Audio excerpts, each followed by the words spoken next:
अस्सलाम वालेकुम। अक्सर मरीज़ों को खांसी स्टार्ट हो जाती है जो अपनी चेस्ट पे हाथ रख लेते हैं खांसते खांसते। दोनों हाथ अपने चेस्ट पे रख लेते हैं। इसके लिए हमारी होम्योपैथिक मेडिसिन है। इंशाल्लाह ताला जब ये मेडिसिन आप स्टार्ट करेंगे तो इसके 2-4 खुराकों में ये सॉल्व होने लग जाएगा मसला। लेकिन आपने ये कम से कम 10 से 15 दिन पीनी है, क्योंकि अंदर ज़्यादा बैक्टीरिया फैल जाता है।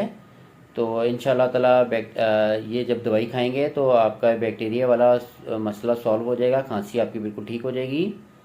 दवाई नोट करने से पहले मेरी वीडियो को लाइक शेयर एंड सब्सक्राइब करा दीजिएगा और कर भी दीजिएगा। बहुत शुक्रिया आपका। दवाई नोट कर लें। ब्राईयोनिया 30, ये रोज़ाना आपने सुबह शाम 5-5 कतरे पीने हैं। इंशाल्लाह ताला ये आपका खांसी वाला जो है प्रॉब्लम है, जो आप चेस्ट पे हाथ रखते हैं, ये बिल्कुल ठीक हो जाएगा। दुआ में रखेगा। अल्लाह हाफिज़।